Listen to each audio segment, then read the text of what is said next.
But football without fans, isn't it? You play a football match without fans, isn't it? It can be the greatest game in the world. If there are no people there to watch it, it becomes nothing. And to Johnson. Johnson. And a corner Larson. Oh, he's in! Henrik Larsson! That is sensational! Nakamura! He has done it! Isn't that just typical? The game is over. The Rebels have won.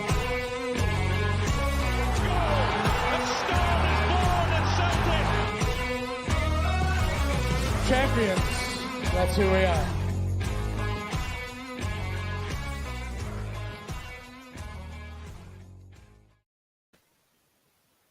Good evening, troops, and welcome to another episode of the Jungle Gyms. It's Tuesday TikTok time. Me and Paddy. Guys, sorry that we never started at 7, but glad that you're on with us now.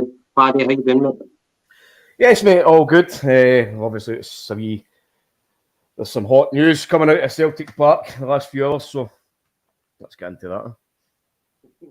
Why do I think of Jackie Bird whenever you say hot news coming out, like fucking news reporter? Why does my mind go to Jackie Bird, man? I've absolutely no idea, mate, because I've not got ginger hair and I'm no fucking an old bird with a set of tits. So. Aye. It's like they wheel her out every new year, you know what I mean, for that fucking programme. Aye, how you doing? Who have we got in the house tonight, mate? All the usual troops are in. Palman, he's been in for the start. How you doing, buddy? Frank Kennedy, Joe Curran, all the boys. I'll try and get your comments up as we go. So perfect. Aye, so to the viewers, obviously we'll be talking about the transfer rumours, incomings, rumoured outgoings, Celtic and Hearts, the usual stuff. Progress so far with the season, things are going very well. Paddy, at the weekend, did you happen to see the boxing fight, and did you happen to see AJ's meltdown after that loss to Usyk? No, mate, I totally missed it, and to be quite honest with you, I've not really bothered looking back over it. Obviously, me and you were talking on WhatsApp, and that you kind of told me about it, but no, I've still not looked back at it, and I've only seen the odd snippet here and there. But as far as I've been talking to yourself and guys like Dale for the Celtic Supporters podcast, it was an absolute embarrassment for Joshua. Aye, it wasn't the best, mate. It wasn't the best. An entertaining fight, but what he did in the microphone was fucking appalling. He started talking about Ukraine, and he said, "I don't really know what's going on in Ukraine, but I don't think it's very good." And you're like, "Oh my god!" But continuing the theme of meltdowns, and other news closer to home, the best player in Scotland. What can you say? Going from narcos to nachos, the best player in Scotland has now been dropped by his club. I found that quite amusing. They've got a big... Jota's the best player in Scotland, mate. Aye. Just taking the piss. Chris Boyd, of course, thinking that Alfredo Morelos being, of course, the best player in Scotland. They really should have taken that deal back a few years ago, whenever there was like 30 million bid for China. They really should have went for that, mate. From an unknown club in an unknown universe, as Peter Lawley would say. Yes. Aye. Right, okay. Hot news, Jackie Bird. What do you want to talk about? Julian, is that the hot one? Yes, mate. So that's that confirmed. Montpellier's put the tweets out. Celtic have put the tweets out as well. So that is Julian finally managed to escape from his contract at Celtic. So it's looking like it's a 3-year deal for him. Passed his medical deal, no problems, and it's looking like it's going to be around about the £1 million mark Celtic's going to receive. So for a guy whose contract was up at the end of the season, and a guy who's obviously not played for a long time, there's been issues there as well. You know, the reported things with his attitude and not being happy. I think it's a decent return, especially when we're trying to offload players. But listen, again, it's a guy who's maybe no leaving with the fondest of memories at the moment, but he has brought us some great memories that will never be forgotten. You know, came in 2019. The defence was absolutely terrible. We had just lost Benkovic and Boyata. We ended up with a left with Chris Irie Sale, basically. So we signed big Chris Julian for £7 million for Toulouse. He came in and towards the tail end of that season, scored the goal at Celtic Park against Lazio to seal a 2-1 win in the first the Celtic Park game. And then, of course, that fucking memorable game, the cup final against the Rotten Mob, where that was probably the game where I was closest to a heart attack watching Celtic against them. We really shouldn't have won that game that day. But whatever happened, the stars aligned, and Big Julian managed to get up top, score a goal, score the winner. Sensational. But as we know, his time kind of faltered away for that. He got a really bad injury, out for a long time, and struggled to come back for that. So I think it's best that he moves on. There was a purported move to Schalke, I think it was last month. They apparently knocked back. So he's managed to get moved back to France. So good luck to him, and hopefully that's allowing us now as a club to start putting things in motion to where we want to be. I think I think we are looking to try and offload a few players to try and kind of finish off our jigsaw piece, if you want to call it that. I agree. Like, kind of mixed fortunes with Julian. I think whenever you spend so much money on a player, in hindsight, it's a case of some you win and some you lose.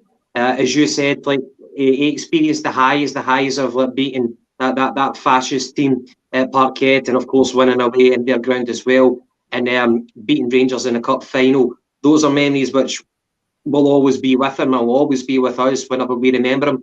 But of course, going from those highs and sampling the best parts of what it is to be a Celtic fan, European nights and Celtic and Derco games, contrast that to the injury that he had, and he was out for the best part of 18 months. And whenever he came back, a few false dawns, but whenever he did come back, he just never really managed to recapture the fitness or the kind of the form, the physical abilities that he had back then. And of course, Postecoglou saw him in training, and the writing was on the wall. Eventually, he had to go. Even harder because of the partnership that was cultivated between Cameron Carter-Vickers and Starfelt. Difficult to break that one up. But he leaves with our blessings. So of course, he's going back to his native France. We're not recouping any of the money that we really paid for him, 7 million, and I think it's 1 million or 850,000 from what I heard that we're selling him for. But he's only 29, right enough, you know what I mean? So you still got a good few years ahead of him for a defender, you know what I mean? So wish him the best, but again, some you win and some you lose. We've spoken to Owen worse than him, mate. I mean, he did have his moments, he came in and he did solidify the team after a bit of a shaky start. And then obviously the big moments, the goals at Lazio, as you say, against the fascists that were out fucking giving it a year at Celtic Park before the game, and then the memorable win on the cup final against the run of play. But for a guy that was out for the best part of a year and a half to 2 years, it was always going to be hard for him to come back in, especially at his age. It was a bad injury. And for you to have a setback at that kind of time in your career, it's harder as your body gets older to get back up to that kind of speed. And then obviously when Postecoglou came in, the asking of the whole team and all the players was all about being faster, being fitter, being sharper. And for a guy that had been out for the best part of 2 years to come in and have to come in at maybe a level or two above where he was already at before his injury was probably a really hard ask. And I think that's maybe the reason why, he spent a lot of time playing for the reserves, trying to get his fitness up. Postecoglou has obviously been looking at him and training, and he's maybe just thought, listen, this guy, he's not up to my speed, unfortunately, and he's not going to get a game. Then there was the reported comments from him, and I think it was Twitter or Instagram or something, usual shit, basically saying that he'd had a word with the manager and chapped his door, said that he wasn't happy with his game time. Postecoglou more or less says to him, it's up to you to prove to me you can play. And after that, it was nothing. So he cut a lonely shadow at the trophy celebrations at the end of last season, which was a shame. But I think that kind of body language shows you it's a guy who's either defeated or taken the hump. So, man, I don't know. it's good that we've got somebody away from the team now who isn't happy being at the club. Unfortunately, the way it's ended up, but hey, listen, all the best to him, and we move on. And one final thing, the wages as well. If you're buying someone for £7 million, you'd imagine it's going to be what, 20 plus 25 grand per week. You would imagine it's going to be roughly about that. So to get that off our wage bill, I think it's a good deal for Celtic. Sometimes you need to kind of cut your losses. We got what we could at 850 grand plus that removal off the wage bill. And for Frank Brennan, Julian is still only 29, and on a personal level, he needed to move. He needed to move to play regular football, and we'll all remember him for the 2019 League Cup final winner. And I wish him all the best for sure. I agree with you. And another thing, see, whenever he was on the plane going to the medical for Schalke, I think he put something out on Instagram or whatever. It might have been like a wee emoji or whatever. I wasn't triggered by that. I don't mind that. He's moving on. He thought he was moving on to a new part of his life, moving to a new country, getting a new club. I don't think it was a dig at the Celtic fans. I think it was just kind of, you might disagree, but it was just excited, you know what I mean? It was just being human. That for me, I didn't take offence at that. I would have gutted for him with the medical field or whatever, the talks. I remember that now that you're talking about it. It was a picture of a plane, a picture from a plane seat that he took one to and he put up on his, I'm sure it was his Instagram again, but I'm sure that was maybe a day or two after the comments. He'd originally made the comments that he wasn't happy and he demanded game time, this and that, and then it was a couple of days later that there was more comments came out, and he was talking about how he'd had the conversation with Postecoglou and everything seemed to have went well. And then I think it was another day or two after that he'd put up the picture he was on a plane, and then of course the reports come through that he was on his way to Schalke to discuss a deal. But I think what happened there was his contract talks had broken down. At first, everybody thought, it's clearly a medical issue. He's failed a medical. But then it came out, that they couldn't agree on terms. Then he came back. But I think maybe that's possibly been something that was on the back of his mind as well, that he could maybe hold out and get a move back to France. So if that's the case, then good luck to him. Au revoir. All the best. Who cares? Right, okay, so I do want to talk about the Hearts game, but I guess, can I continue on with current news? Haksabanovic, we really need to get that guy a nickname. It doesn't really roll off the tongue very easily. Haksabanovic, want to ask you your thoughts, but also for the viewers, is anyone, of course, what else are we going to resort to? YouTube. So has anyone watched the clips of the guy? What do you think of him? What do you think he can offer? Is he good enough to challenge Maida, for example, for one of the winger positions? So what's the comments for the viewers on that one? No offence, Gav, spot on. This fella, well, I've been told by Angie, is not a certain starter and to look for a club. Schalke's lost, in my opinion. I don't know if you're agreeing with me or disagreeing with me. He says spot on, but no offence, I don't know. So Haksabanovic. There we go. There's the first nickname in there for Frank Kennedy. Big Hacksaw. I like that. It's a fucking good nickname. I like that. Hacksaw. So the boy is Swedish born. He went through all the Jim Duggan. He went through all the youth levels for Sweden International, but then he chose to play for Montenegro. But what's your thoughts on Haksabanovic? What you've heard of him, and how you think what impact he can make for the team? Well, I think obviously Angie's has been chasing him for a while. He's one of these players who's fitting into Angie's kind of chosen player. It's like a Swiss Army knife player, somebody who can play in 1, 2, 3, 4 positions potentially. As you say, born in Sweden, grew up Swedish, played up to the under-19, switched to Montenegro, played. I can't remember who he played for, but then he got his big move to West Ham, didn't he? Then he was a 19-year-old. Yeah, 19. Didn't he play much? I think he played one cup game or something. Then he went on loan to Espanyol for a couple of games, and then he went back to Sweden with North Koppen, I think it was, and then he got a big move to Rubin Kazan in Russia, as a lot of players do. Good money for them. Then he's ended up back at Sweden on loan to Djurgårdens, obviously with the whole kind of Ukraine-Russia issue. So this has been a big thing for him. I was reading a couple of quotes from him. No, sorry, it wasn't. It was for Leonid Slutsky, the Russian manager who's in charge of Rubin Kazan. What's his name again? Leonid Slutsky. Don't know if you remember him. He was the manager at Hull a couple of seasons ago. He's kind of famous Russian coach. He ended up in the EPL with Hull. He's a manager now, but he says he's a player who's absolutely irreplaceable.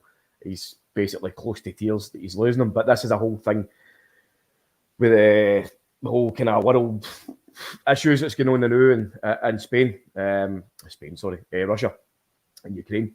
His family apparently has been on the phone every single week that he was in Russia, can greet him on the phone and that. So he's managed to get himself away from there. And it looks as if we've managed to get in there and get a cut price deal off him.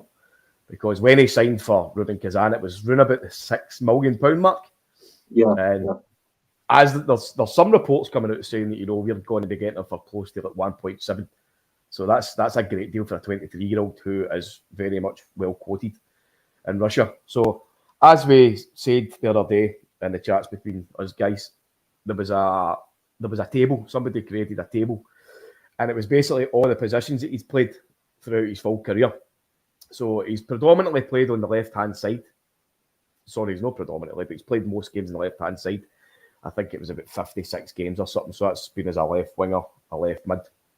He's played about 52 as a right mid, right winger. But he's also played as a centre forward, a shadow striker, a number 10, a centre midfielder, and a defensive midfielder.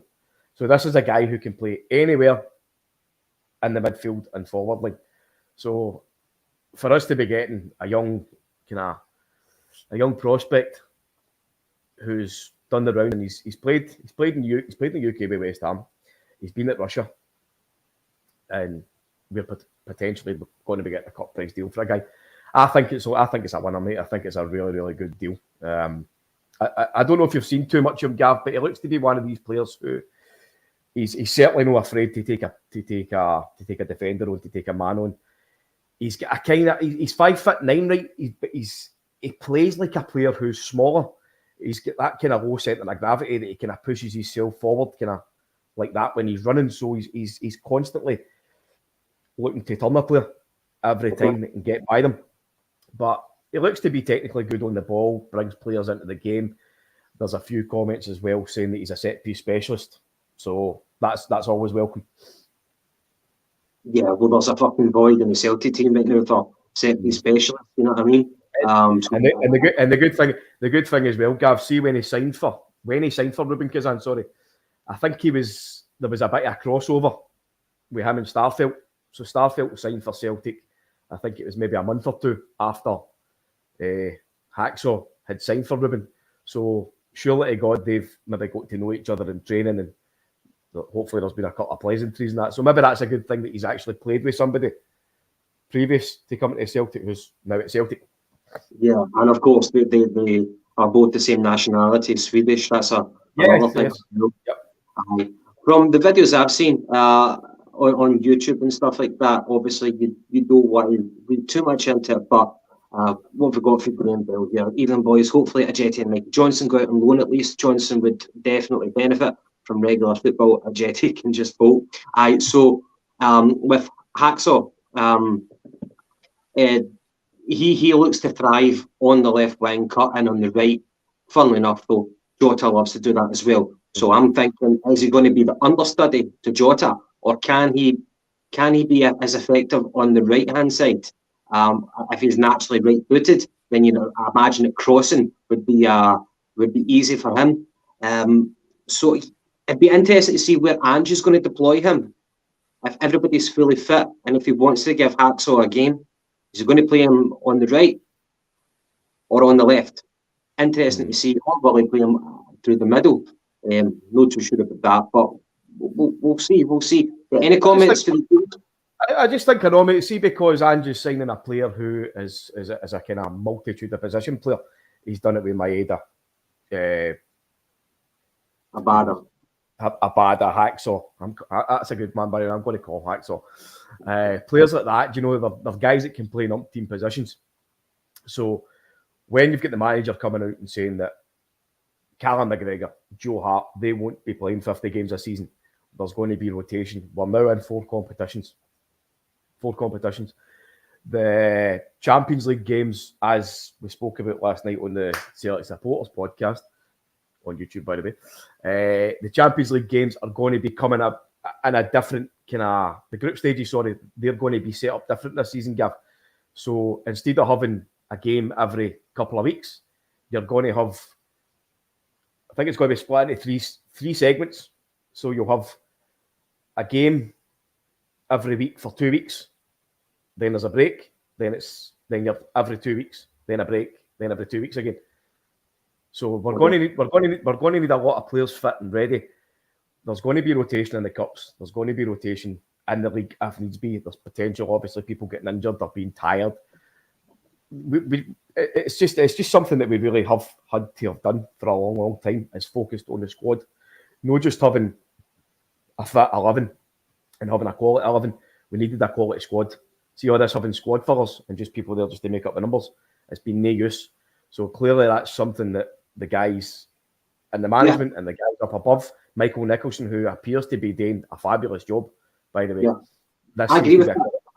This seems to be a collective that they're on the one page and they're all talking about quality. Yeah, I totally agree with what you're saying there. But we're not just buying people for the numbers, we're buying people for proper quality. And it actually gives us supporters that kind of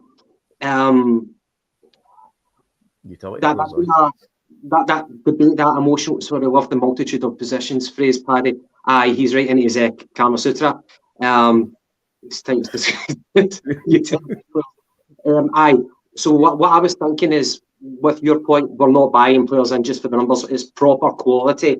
So sometimes when you look at a squad, you might really, really like Abada. You know, like, why the fuck is Abada not playing? Some people might say, no, Maida, he's the better player. And then you've got the same kind of argument with Kyogo and Giacomakis. And people are worried that you're going to be upsetting this player because he's that good. He should be playing. But the quality is very, very much on par between the first team player and the understudy. It's really, really equal. And my favoured 11 could be different from your favoured 11. So the quality is very much there. It's not just numbers, it's quality and depth. And we're going to be coming up to that 2 games every week. So we're here's a good point for you, Craig White legend.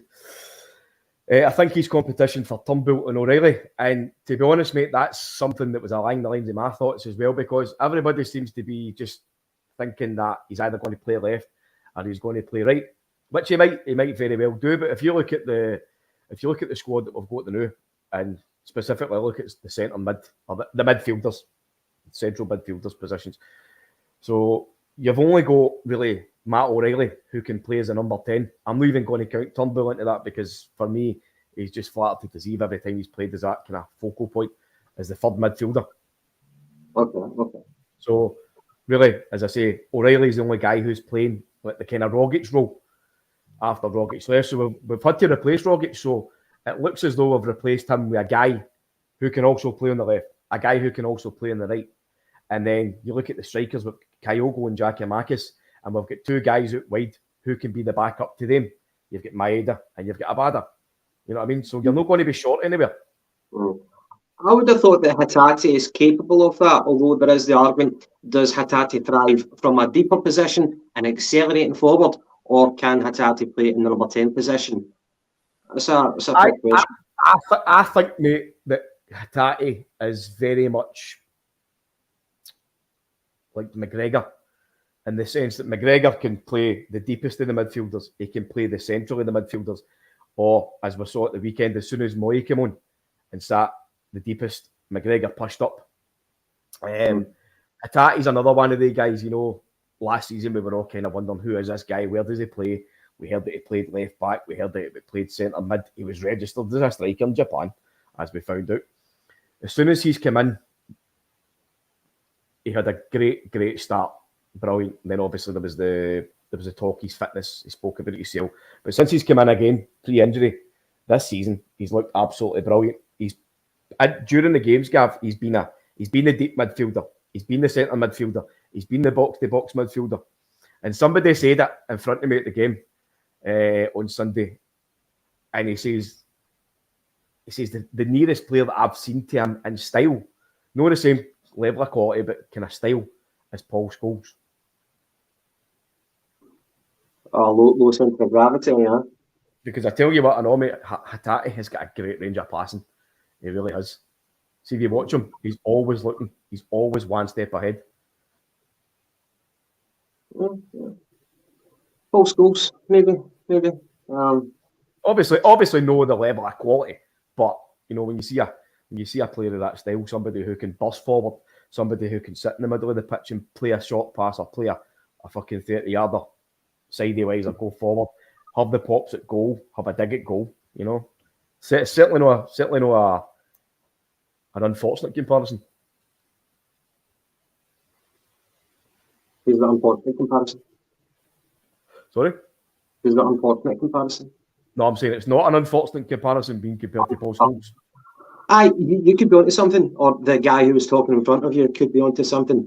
Or it could have been on something. Or it could have. Yeah. Fucking hell, man. Right, okay. So the Hearts game on Sunday, Juranovic pace was frightening. I never knew he had that in his locker. Yeah, the Hearts game, mate. So 2-0. You were at it and I was at it. Well, an easy one. What did you think? First half, mate. First half, we dominated. It was a very good performance. I thought Greg Taylor was excellent again. First half. Big Jens, very dominant. So was Vickers. Juranovic, as who was at Egyptian King, said it on Sunday. Juranovic's pace was frightening. Never knew he had that in his locker. Absolutely was frightening. Jota started on the left. Maeda was on the right, which was an interesting change. Kyogo doing his thing. You know, the first goal made in Japan. Brilliant run down the right with Maeda. A great course again. Excellent finish with Kyogo. The only thing I was disappointed with in the first half was Turnbull and O'Reilly. Again, you've all heard my opinions on Turnbull. I don't think he's shown anywhere near enough to kind of show you what type of player he is, because he is a good player. He just isn't doing it. He's just not showing that temperament for me. O'Reilly was very quiet, even though he was doing the fancy stuff and, you know, and playing a short pass on. He just didn't impose himself on the game. But that was the first half. You know, we managed to get into the half time with a goal, which was always good. You're thinking, right, we need to get another goal here and kill this off. And then as soon as we came out into the second half, you know, Hearts kind of upped the game. And for a wee spell of about 5 minutes, mate, they were all the tapas. But unfortunately for them, because they're shite, they never made anything of it, you know. But we tinkered away, mate. We toiled on. And then Big Ange made the changes, and right away, that lifted everything up because Hatate came on. You could see how much his involvement lifted the team. His energy, his dynamism. That's the one. You could see his burst of energy, his burst of pace was bringing other guys into it. Giakoumakis was fucking everywhere.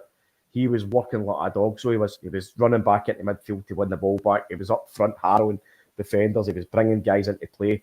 Abada, of course, came onto the right-hand side and he was running at guys.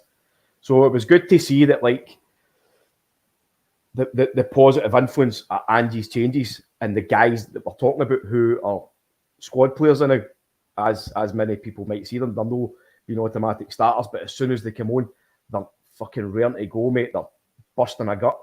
They're so happy to come on. Like Giakoumakis was warming up, mate, and see the reception that he was getting for everybody. You know, he could see it. He was actually walking about and he was just like kind of like that. This is brilliant. They were so happy to come on. So happy. Right, I agree with most of what you say. I think, first off, the game wasn't on the TV. Sunday, 3 o'clock kick-off. It should have been on TV because after the game, I like to come home and actually watch the recording of it. Maeda's non-stop running on energy. It's truly exceptional and inspirational, and I love him for it. His energy levels, it sums up, it epitomises Ange's philosophy in terms of what he wants, work ethic. and Egyptian King, both for fullbacks and inverted, have been the star men in different ways. Juranovic's recovery pace and reading of the game will be vital in the Champions League. I think overall, from what I heard on social media from some Celtic fans, not everyone, just some, there was a lot of negativity. And I understand where they're coming from, but I don't quite agree with it. First off, we won the game. Mm-hmm. Call it a cliche, everybody says it's cliche, champions grind out wins. And it was one of those ones. It wasn't really pretty in the eye for most of the day. A lot of our players weren't really on it. Hearts, yes, they did try and slow the game down, is what Postecoglou said in his interview. It was very stop, start. We might not have helped ourselves, but Hearts were very much the protagonists in that kind of part of the game. Not everything came off for us, but we just had to kind of hang in there, and eventually we got the second goal because Giakoumakis was just so happy to come on, and of course he got that goal.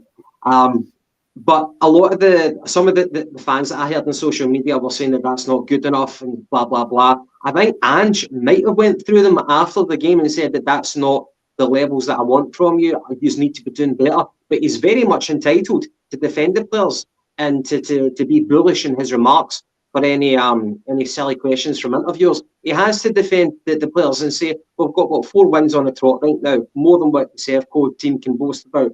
So we are at 100% right now. There will be games when we don't do the fancy tricks. We don't get the worldies, you know what I mean? But we ground it out, and that's the most important thing. So I wouldn't go overboard. Not saying that anyone in the comments is agreeing with that, with the negativity.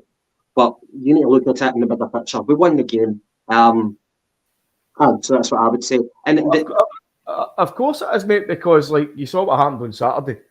They were playing first. They were up at the capital. It looked as if they were taking home another 3 points. And then, of course, shit hit the fan. They managed to drop 2 points. So all credit to Hibs for battling back. The ball was in into our court on the Sunday. It was to go and win, right? Of course, everybody wants to watch the game and be fucking absolutely pleased on the eye with the football. You want to see 3-0, 4-0, 5-0. But see, at the end of the game, mate, it's still a 2-0 victory.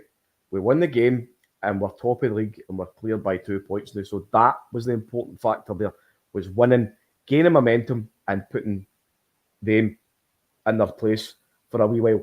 Because that's the first hammer blow of the season, mate, and they've dropped the ball first. You know, we could easily have played Hearts, played shite, and they could have came away for there with a draw. You know, if they'd nicked a late goal before Giakoumakis jumped in. But they didn't. Celtic were all over the top of them, mate. Of course, we could have done better, we could have scored more, but it doesn't matter. It was still 2-0. And as you say, that's how champions play. You grind it out to the end. Sometimes it's no easy, sometimes it's hard, sometimes it's not the most pleasing on the eye, but the result is what matters. That's it. And it's wrapping up result after result, and that's us now, I believe, the 36 unbeaten league run that we're at right now. I think actually it equals or betters Ange's record in Australian football.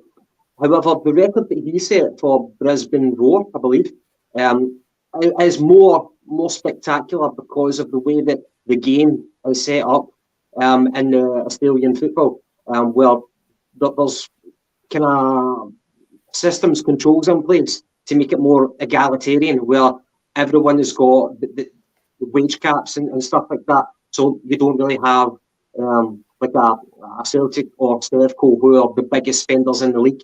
You don't have that type of structure in Australian football. So Ange's record and for Brisbane Roar will echo louder than what he's achieved with Celtic. But he's doing very well with Celtic. That's 36 games unbeaten in the league. I know that Brendan Rodgers did 69. So it's a long way to go for that. But the last defeat in the league, I believe it was, we tripped up against Hearts in the first game last season. We tripped up against Sevco, and I think the last one was against Livingston away. But from there, we really fucking built it together. September last year, I believe it was, that we get beat Livingston away. So for us to go, as you say, 36 games concurrently in the league without defeat is a great achievement. I don't think we should be focused on can we keep it going. I think we just need to really be one of these. It needs to be one of these seasons where we definitely take one game at a time, especially with us being in the 4 competitions, with us being back in the Champions League for the first time in 4 years. So there's going to be a lot of competition for places with rotation. Of course, everybody's eyes are going to be on the Champions League now. Everton's going to be going towards Thursday for the 5 o'clock fucking shenanigans to hear the draw. So, yeah, we just take it one step at a time, take every game and make sure that we make them count. And when we get to the Champions League, we enjoy ourselves. And I think we're a step away now from having the squad that Postecoglou wants. You know, Julian's away. It looks as if we're trying to move a jetty on. Mikey Johnson's another guy that Ange just specifically mentioned that he wants to get him out loan, potentially. And if the reports are to be believed, that James McCarthy's possibly got a couple of suitors to take him away. And we've been linked with, 2 defensive midfielders, wasn't it? The boy for Dynamo Zagreb and the Brazilian boy, Assunção. So, you know, if we can get maybe 1 or 2 more after the wage bill, then possibly one of them will come in and that'll be us done. Well, we've got another few weeks before the transfer window closes. And yeah, we've done our business, mostly done our business already. It'll be interesting to see if we do bring in any faces, but I'm sure that you'll agree with me on this one, that the incomings will be dependent on who we manage to let go. People like Ajeti, as you said. I think Ajeti's next move, he needs to weigh that up very carefully because he's been a bit of a, from here, there, you know what I mean? Like, it was in Basel, that's where he made his name, then he went to West Ham, didn't work out, moved to Celtic, COVID struck, and it didn't work out from either. He's injury prone as well. He needs to weigh up his next move. So I think he'll be quite, I'll be a very much weighing up all his options. And that might happen at the very end of the last day of the window. You never know. With Mikey Johnson, I think Mikey Johnson strikes me, I don't know him personally, but he strikes me as the type of person who's a kind of a homebody, who might be shy, like going outside of Glasgow. A lot of people say that Hibs would be the obvious candidates to take him. I would be happy for that. Don't think that Mikey Johnson would relish the challenge of going down to the English Championship to make his mark there. That's a very unforgiving environment. I think it would be probably more likely that someone takes him off our hands on loan in this division and the SPL. What do you think about Mikey Johnson? It's an interesting one. Listen, Mikey Johnson's not going to make the cut at Celtic. I'm no. Maybe they'll convince me otherwise. Personally, I don't think he's got the mentality. He's certainly got the talent to take a man on, but his end product is probably far worse than like a James Forrest. His decision making as well. He's got the potential to be good for somebody, but it's not going to be for Celtic, which is a shame because me and you are guys that like to see homegrown guys coming through the academy, getting into the first team, getting in. But it's not going to happen for him. So the best thing for him today is going loan, wherever it may be. Good luck to him. If he goes to another team in Scotland, great. If he goes to somewhere else, good. Hopefully, he kind of grows up. But I think he's another one that's kind of key to getting a body out. I think it's all about the bodies and the numbers that's in the squad for us bringing in other people. So I don't know why, but when I've been said he needs to grow up, it made me kind of think of Peter Pan. There's Frank asking the question. A homebody shy of going out of Glasgow. He's a fully grown man, Gavin, for fuck's sake, no a 12-year-old boy. Well, he's Peter Pan. Peter Pan, mate. He's not a prospect anymore. And I don't know, just the man's game, at this level, he kind of shocks from it at times, He's got the ability, but does he have the physicality to withstand tackles and not sustain injuries? And the other thing is the psychology of it. Is he, I look at people like Jota, who is just, I think he would be confident at whatever he turned his hand to. He's just an extrovert, naturally oozes class and confidence. I don't think Mikey Johnson has got that same type of aura. He's more introverted. I don't think that if you took him out of his comfort zone, that he would thrive. I think that's one of the dangers of bringing academy players through at Celtic, and whenever they hit that age of 22, 23, and it's not working out for them, they don't focus and get better. He's at a crossroads right now, so it's an interesting one. Mate, it's not the first time I've heard that, by the way. So thanks for that. He is a good-looking guy. Give me his due, but he's shooting at football, same as me. Woodsy reminded me of this on this day, 1958. So 23rd of August 1958, a fair while back, Billy McNeill made his debut for Celtic in a 2-0 victory against Clyde. What can you say about Billy McNeill? A club legend, captain, European Cup winner, manager, an absolute legend, and of course his passing in recent years as well. And what can you say, mate?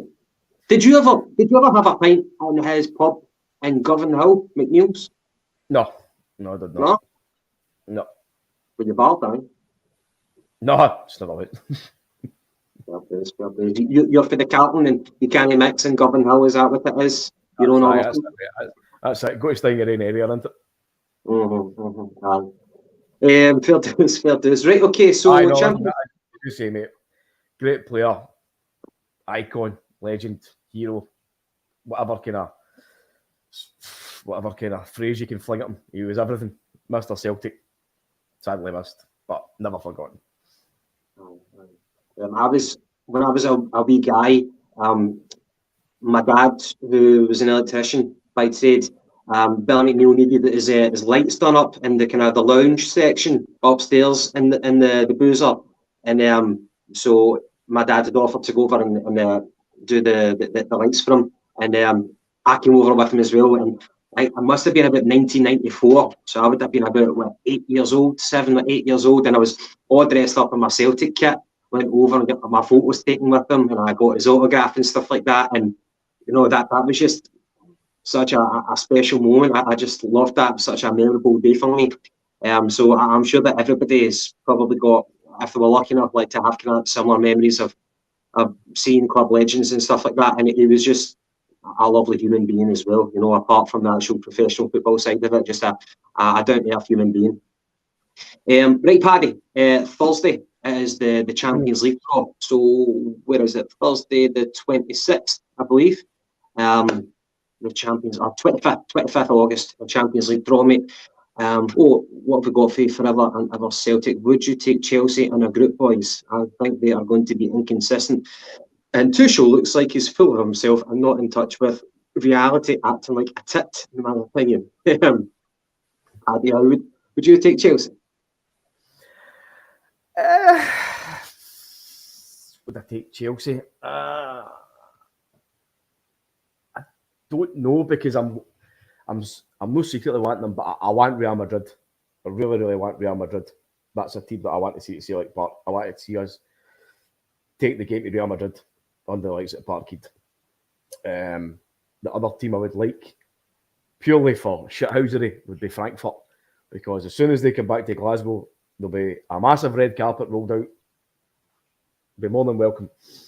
Chelsea. Aye, fuck it. He's everybody. He's the hardest group out. Okay. Well, it is that kind of question, the dilemma. Do you want the glamour ties, or do you want the easiest possible teams? I would definitely take Frankfurt. Definitely take them. But when I was leaving Parkhead for the Celtic and Hearts game on Sunday, the guy in front of me was wearing a Frankfurt top. I just had to compliment him on. Real, Liverpool and Sporting Lisbon. Lisbon, I would definitely take Lisbon. However, I don't know if they're in pot 3. Could you tell me that? I would imagine that you know better than me, so they're probably in pot 3. I would take Lisbon. I would definitely take Frankfurt, because Frankfurt are in pot 1, having won the Europa League. How could we forget? For a English team, I think I've got a photo here somewhere of the potential groups. I know that we are in pot 4, and let's see, I've got it there. So statistically, because of coefficient points, blah, blah, blah, Celtic are theoretically the worst team in the Champions League. Until we see the people who qualify. So out of the people who've got automatic entry, we're the shitest. That's it. Yeah, aye, pretty much. So Sporting Lisbon are going to be in pot 3, mate. Aye. Yep. Yeah. Okay. I would say I would take Sporting Lisbon, and I would also take Frankfurt. They're in pot 1, and somebody for pot 2. I'll just read them out quickly then, right? So pot 1 is Man City, Real Madrid, Milan, Bayern Munich, PSG, Porto, Ajax, and Frankfurt. Pot 2, Liverpool, Chelsea, Barcelona, Juventus, Atletico Madrid, Sevilla, RB Leipzig, Spurs. Pot 3, Dortmund, Salzburg, Shakhtar, Inter Milan, Napoli, Sporting Lisbon, Bayer Leverkusen. Benfica could potentially go into that, depending on the results. Pot 4, the ones that's in it now, is obviously Celtic, Club Brugge, and Marseille. And the teams that could potentially go into that is Copenhagen, Olympiacos, the old Red Star team, Svensta, the Rotten Mob for Govan, and Dynamo Zagreb. So it'll be interesting to see if there's any potential moves on the defensive midfielder, because I know, as I said, reportedly we've been linked to that guy, Atanasov or something, for Dynamo Zagreb. So will they be willing to sell to a team who's potentially going to be in the same pot as them? Not that that's going to make a big difference being the same pot, but another team in the Champions League. Yeah. Interesting. Unless the team is just overly confident. Like, remember that time when Man City allowed us to play Paddy Roberts against them, and we actually ended up scoring, and it finished 3 each at Parkhead. I think most teams. He scored down in the Etihad, wasn't it? Aye. It was Etihad. Was the Etihad the 3 each game, and it was 1 each at Parkhead? No, it was 3 each at Parkhead, and then following game it was another draw. Paddy Roberts scored down there, definitely. Well, I've got to be honest, I've not been at a Champions League game for Celtic for a number of years. So neither has anybody else, Gav. Very true, mate. So the pricing for the season tickets, interested to get the comments on this. I know that some people in this upcoming recession are quite sensitive, and rightly so, about costings for certain things. So for us, the Champions League tickets, it's going to be for adults £129, for concessions £99, and for under 13s £90. Now, when I cast my mind back to when I was going to Champions League games under Strachan and McNeill, it might have been roughly about 90 quid for an adult. I could be wrong. Guys, tell me if I'm wrong about that. So, in terms of inflation, do you think that's unacceptable? It's palatable, or do you think there'll be some? It's for a lot of people. It's going to outprice them getting to the games, especially if they've got maybe 1 or 2 wins, maybe 3 or 4, whatever. It's a bit of a shit economy now. So hopefully, if people can afford it, it'll be great if they can get to it. If no, then watch it on the telly and fucking do whatever. But I think in the grand scheme of things, it's not the dearest of tickets that could be available in the Champions League. I think teams like Spurs are charging £180 a package for an adult. So if you weigh it up like that, then it's not too bad, but still 130 quid for some people is it's hard value, especially after the season's just started. They've had to fork out for kits for the Wains. The Wains are like fucking demand this, demand that. Season tickets, fucking £30 for a pie now at Celtic Park, stuff like that. So it's up to yourself. It's obviously it's everybody's own perspective, but yeah, and of course it comes around, like as you said, it's been quite a few years now since we last had the Champions League music playing at Celtic Park. So, here's actually a very good point for Woods. It just popped up in the corner there. People pay more for music gigs, which, it's true. So would you rather go and see fucking Coldplay or Celtic? Fucking hell, man, Coldplay. Cool Who are playing the right, by the way. That's why I'm referencing. They're playing the hand on the right. So, aye. Yeah, good point, Woodsy. I would rather put my money to Celtic and go and watch them. Aye, interesting. Right, what else have we got? Anything else about the Champions League before we move on? No, obviously the qualifiers will finish off tomorrow, and hopefully we have a nice result to see coming from Holland. Aye, everybody will become PSV supporters tomorrow, I do believe. Yes. Fuck Coldplay.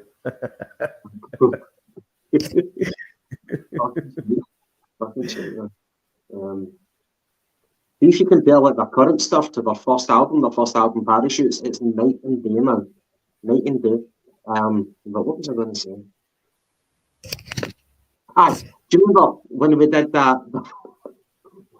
crossover with the podcast? The guy from Bodo Glimt. So obviously we drew Bodo Glimt. Excuse me, Gav. Voodoo Glimt. Obviously we didn't know much about him, and we wanted to do like an interaction. So that guy, he was obviously a fan and an employee of the club, and he did his own podcast as well for that club. So it was good to get his opinion and for us to give our opinion about what we could offer, what our threats were, and what he thought that his team could achieve or whatever, and to see what our predictions were for the score. Just like imagine trying to do that with a Real Madrid fan, like, so we think the score's going to be, are you worried about our best players and stuff like that?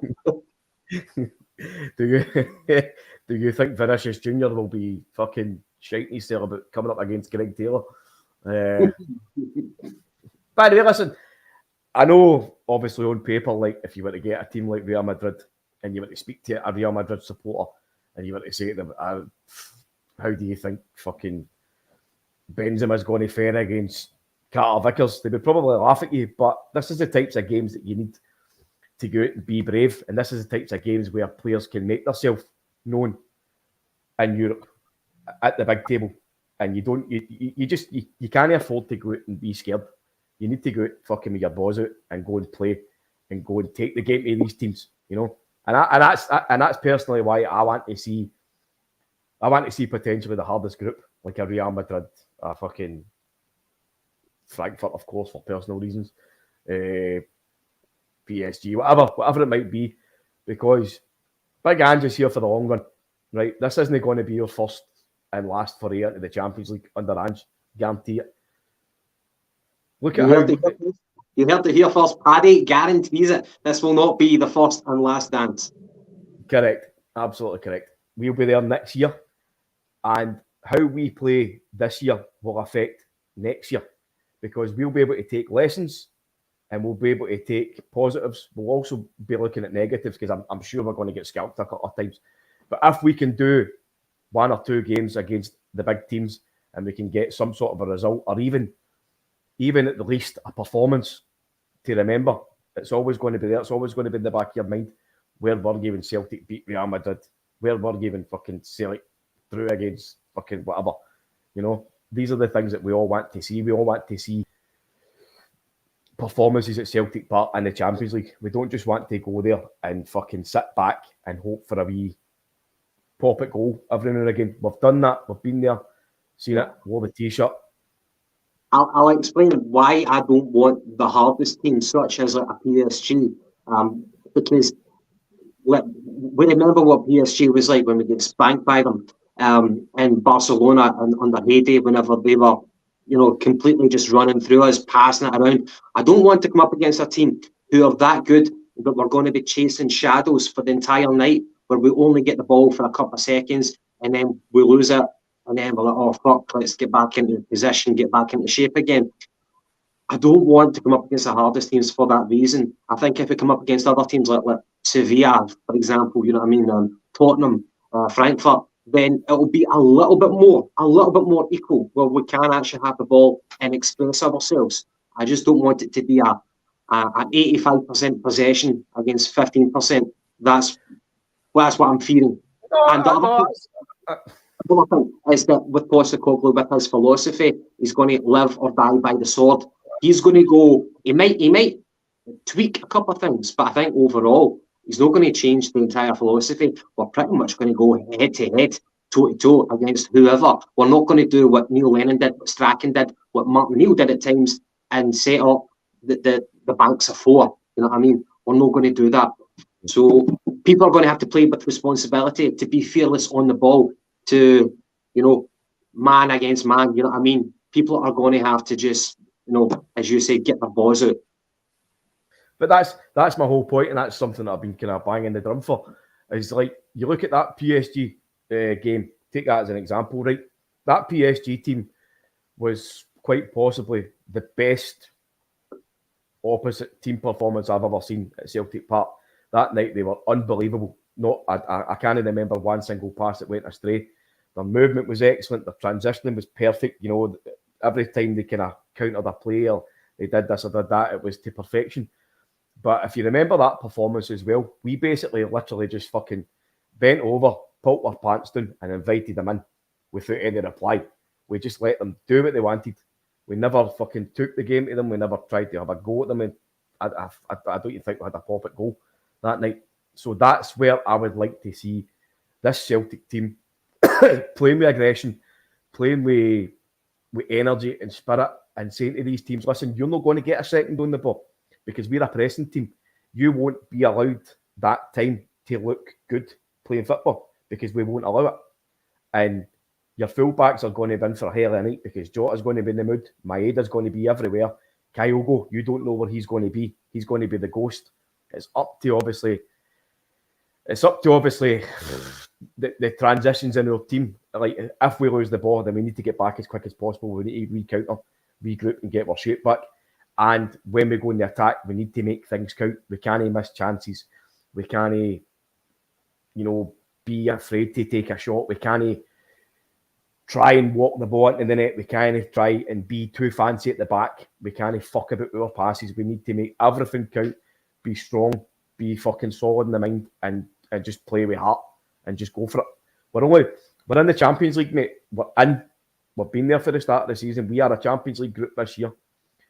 We've had the positive of not having all the qualifiers, so we're ready to rock fitness-wise. It's just that mentality now. We need to go out there and treat this like a special occasion rather than just a case of, right, we're turning up and we're just going to try and edge our way through as far as we can and just hope for third. Getting third would probably be a good achievement depending on how we play. But I think if you get into it with the mindset that we want to get third, then you're going to be a fucking loser. You need to go into the mindset that you want to go out and get a couple of scalps and finish as high as possible. And as high as possible as the first position. So just go for it. Of course. I agree with you. I agree with what Frank is saying. If we do get third, it will be a very good achievement. But of course, you don't, as a player, as a manager, you don't go in there and saying, let's aim for third. It's just game by game, and you do your best. You know what I mean? You try and win. Gavin, the draw is a complete red herring, and all of the other three teams, and particularly two of them, are all far better than us. And so, it completely doesn't matter who we get. It's what we do. Well, it's out of our control. Unless the draw is rigged, I doubt it's going to be rigged. There you are, guys. Take first. Let's go for first spot. Let's do it. We've not done it before. Why not? There's no reason we can't do it, Paddy. And there's Dan. Do we want a home game first? I would probably say that getting a home game first would be good, because if we can potentially get a result at Celtic Park again under the lights, the atmosphere of the Celtic crowd, you know how Celtic become that 12th and 13th man at Celtic Park on a Champions League night. The atmosphere is incredible. The volume's ferocious. It's everything. That can put pressure on opposition players. So if we can get a result first at Celtic Park, be it a draw or a victory, that breeds positivity in the team. And Ange can then turn around and say to the guys, look, this is what you've done. You're not just here to make up the numbers. You can go and you can fucking take something off these guys. It's like Rocky 4 and Drago when he fucking cracks my belt on the wee guys in the corner and says, look, He's not a machine. He can bleed. Exactly. That's the That's it kind of reminds me of our first game in the Champions League, and that was away in Turin to Juventus. And we took the game to them, and they only won 3-2 in the very end because of that boy, Amaruto, who died. Shoot for the stars, just might land on top of the world. I love these slogans, man. Where are you getting them from? Fucking beautiful. But do you remember that game? That's what it is, we're positive.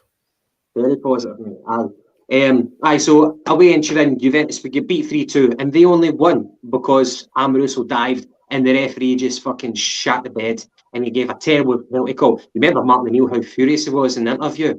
But we really took the game to them, and I think that game, even though it was a glorious defeat, which happens so many times, unfortunately, that inspired the players. And as you said, you know, if it bleeds, we can kill it. Or is that Predator rather than Rocky? That quote.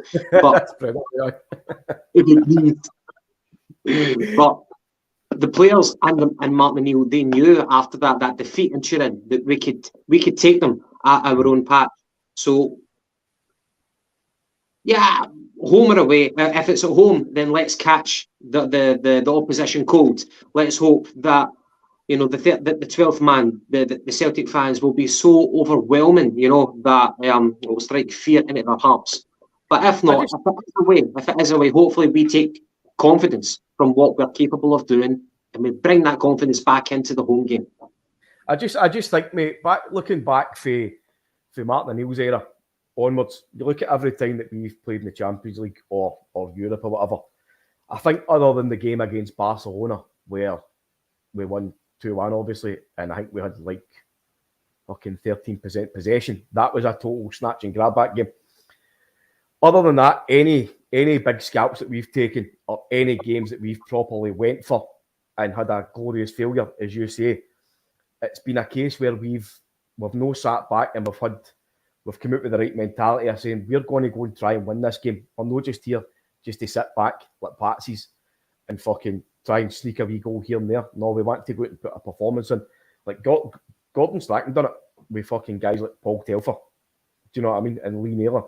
He went out there with inferior players and ended up fucking getting the last 16 twice in a row. You know what I mean? So it's all about how you build your players up and how you put them onto that pitch with the right mentality. And everything about our mentality shows that we're willing to fight. We've got the players now where we can be a pressing team. A bit the same as kind of Liverpool, maybe last season. They don't give players a minute's peace. And the forward line do it as well. It's total pressing, it's speed, it's energy, it's confidence, it's everything. You know, so if we can go out and do that, as I say, we don't give other teams time and space on the ball. And then we see what happens for there and we play our own game and just go for it. We're in. What's the point in fucking like saying, oh, right, hope we get third. Right, that's great, because then we can drop into the Europa League team. That means that you're going into the Champions League with a Europa League mentality. If you're saying, right, oh, let's keep going into Europe. No, fuck it, go for it. I'm loving the positivity, mate. Right, okay, so next up we've got Dundee United away on another Sunday fixture. Following that, we've got Ross County away, Dingwall midweek, and then that will be Stefco at Park Clyde. So interesting times, and we'll try and do, if we can manage it, we'll try and do a post-match review of the Dundee United game. Hopefully this one's on the fucking telly, man. It should be. I would certainly hope so. I'm not sure. But so far... Sorry. No, I'm saying I'm not sure if it's on the telly. We checked. Not that I subscribe to this guy anyway. Fuck you, Mr. Murdoch. I think Chris Boyd is the main guy. Aye, and Andy Walker, Scudbook. Oh, man. By the way, just a wee quick plug I meant to do earlier. Sorry for jumping in again, Gav. Dale and the boys at the Celtic Supporters Podcast will be doing a show on Thursday at 8:15, I believe. So after the Champions League draw, tune into YouTube, Celtic Supporters Podcast, and get the scoop for the boys. I'll probably check that one out as well. Be good to get some feedback for our podcast about the draw, and it'll definitely be bills that I'll be listening to. Fucking Andy Walker. I know that he gets pelters, but what he was doing, he was actually defending Morelos for the red card. It was just taking it to new levels, man. The guy is just like an apologist. You know what I mean? He's an absolute apologist to Kaiser here. It's all about next year. We will retain 100% of the squad. Throw shit at the moon this year. See who we can get dirty low, and then a serious something. Jump on, Gav. More than welcome. Cheers, mate. Cheers, mate. Paddy. Anyway, the fixtures though, 4 games, 4 wins on the trot. I asked McGinty, going into the Sevco game, do you expect 100%? Do you expect all the wins? And so far, we're delivering. It's not been plain sailing, but we've been very very, very good. We've been impressive, and we're only going to get better. We're getting more faces in the door, more competition. And Ange right now, it's just one game per week, and he's spending all that time coaching, and making the drills almost like muscle memory. So, Are you happy so far? You must be with how things are going so far in the lead up to the second. Absolutely, mate. Of course, there's things that you can nitpick on. You can maybe look at the Aberdeen game and say that we should have had more goals. You can look at the Hearts game and say, right, it took us up to the last couple of minutes to kind of secure the game. But if you look at the results on paper, it's been a great start to the season, especially with Eintracht the first points of the season. So yes, absolutely top of the league already, 2 points clear, magnificent. Do I think that we'll win the games up to the Rotten Mob game? I think so. I know Dundee United in a bit of turmoil now. There's a good chance that they might try and change the luck against us, especially with the game being away up at Tannadice. But I think the new mate, the positivity and the confidence that's flowing through our squad now, I think that we're kind of unstoppable in the league now. I don't see anything kind of knocking us off our perch, and that's not being cocky or overconfident. It's just looking at all the players and saying, look, every single one of these guys are happy. They're all providing, they're performing. Guys like Greg Taylor are stepped up to the mark. Juranovic is coming in and bringing the performances in a game. We're getting a settled backline now with Jens and Vickers. Kyogo scoring. Jota's playing fucking sensational with confidence. Maeda's doing a great job. The midfield is ticking along nicely. And the guys that aren't playing are stepping into the squad and they're doing very, very well. You know, we're getting a guy with experience coming in out of the squad. Aaron Moy, he's coming in. Abada's been getting some game time. Giacomakis looks like a man fucking possessed. The thing with Giacomakis is, see, when he comes on, whether it be 10 minutes, 15, 20, it's like the mentality he's got is, I must score a goal. Not that he's hogging the ball and being selfish, but he's delivering as well. You know what I mean? He's got I think, about 2 or 3 goals already this season. The guy's delivering. So even the guys who are on the fringes, they're bringing it to the table. You know what I mean? So they're just all doing so much off the park as well. I don't know if you noticed it in the game on Sunday. Did you look at Jota's movement after the ball? Because that was something that I picked up on, and he just does not stop. Even though some things, obviously, as a winger, sometimes it doesn't pay off for you. But as long as you keep plugging and keep trying, something will happen. And that's what happened. That's what happens with Jota. Sorry, that's what's been happening with Maeda. You know, one touch, bang, cross, goal, excellent. So things are looking good, mate. Really, really good. Really confident. Really happy. Yeah, the trajectory of the team, the performances are just getting better and better. I think the only thing that could possibly derail us against Dundee United is like some tragic, unforeseen thing, like a bad injury, a red card that comes out of nowhere. But at the moment, the way that we're playing, we're really applying ourselves and we're reaping the rewards. And long may that continue until the Celtic game, and then we can fuck them apart there. Oh, yes. Hey, Paddy, anything else? Any other comments for the viewers before we wrap up tonight? No, it's all just been about Champions League and the Rotten Mob Namora. I'll not give too much time to them, but listen, it's been great again having everybody on and getting all the comments, and hopefully we'll maybe try something in the next few weeks that will allow more interaction with you guys that's all tuning in. that have been tuning in for a long, long time and still continue to. So, this kind of setup that we've got is for you guys as much as it's for us. So, obviously, we appreciate it. And we'll try and bring these into the family a wee bit more. But we'll talk about that later. Beware, guys. Beware of that. Again, thanks very much for everyone tuning in. I hope you're all doing well. And of course, on Thursday after the game, Thursday after the draw, watch the Celtic Supporters podcast to get feedback for Dale and the boys about the Champions League draw. It'll be an exciting one. It should be good. So for myself, Paddy, for the Jungle Gyms, hope you're all doing well and enjoy the rest of your evening. And of course, Gav, I'm on the PSV. Catches. Yeah.